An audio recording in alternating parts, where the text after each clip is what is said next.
Welcome to our Wednesday morning reflection. The reading from Luke 23, 1 to 12. The whole crowd of them got up and took Jesus to Pilate. They began to accuse him. "We found this fellow," they said, "deceiving our nation. He was forbidding people to give tribute to Caesar and saying he was the Messiah, a king." So Pilate said to Jesus, "You're the king of the Jews?" "You said it," Jesus replied. "I find no fault in this man," said Pilate to the chief priests and the crowds. But they became insistent. "He's stirring up trouble," they said, "teaching them throughout the whole of Judea. He began in Galilee and now has come here." When Pilate heard that, he asked if the man was indeed a Galilean. When he heard that, he sent him to jurisdiction. He sent him to Herod, who happened to be in Jerusalem at the time. Herod saw Jesus. He was delighted. He had been wanting to see him for quite some time now, and he heard about him, and he hoped to perform some sign or other. He questioned him this way and that, but Jesus gave no answer at all. The chief priests and the scribes stood by, accusing him vehemently. Herod and his soldiers treated Jesus with contempt. They ridiculed him by dressing him up in a splendid robe and sent him back to Pilate. And so it happened that very day that Herod and Pilate became friends with each other. Up until then, they've been enemies.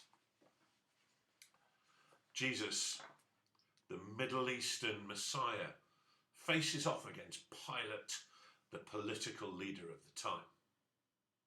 It's a bit like a big movie, maybe Luke Skywalker facing off against Darth Vader in Cloud City in The Empire Strikes Back.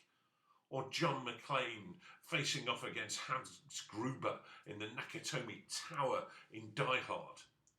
Or Lee versus Han in the Hall of Mirrors in Enter the Dragon. Jesus versus Pilate, face to face. A duel perhaps, a wordy, pithy discussion and heated argument that ends in victory. Dramatic miracles, angels descending from on high to save Jesus? No, nothing.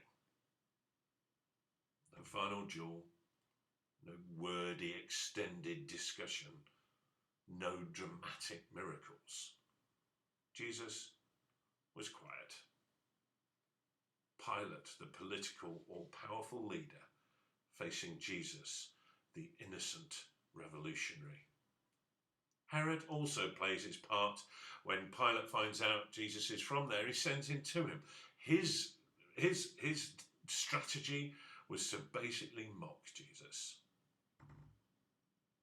In the end, at the end of the reading we've just had, we find out that Pilate and Herod becomes friends as a result. But hey, look what happened to them.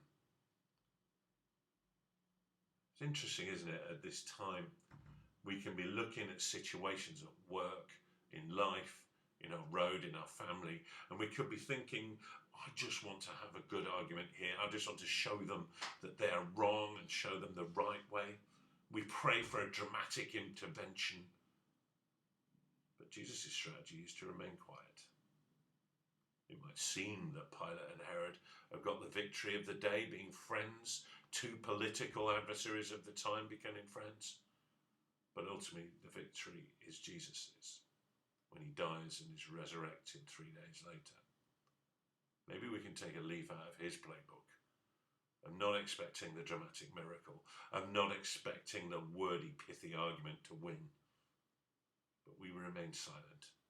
We remain peaceful and wait on God.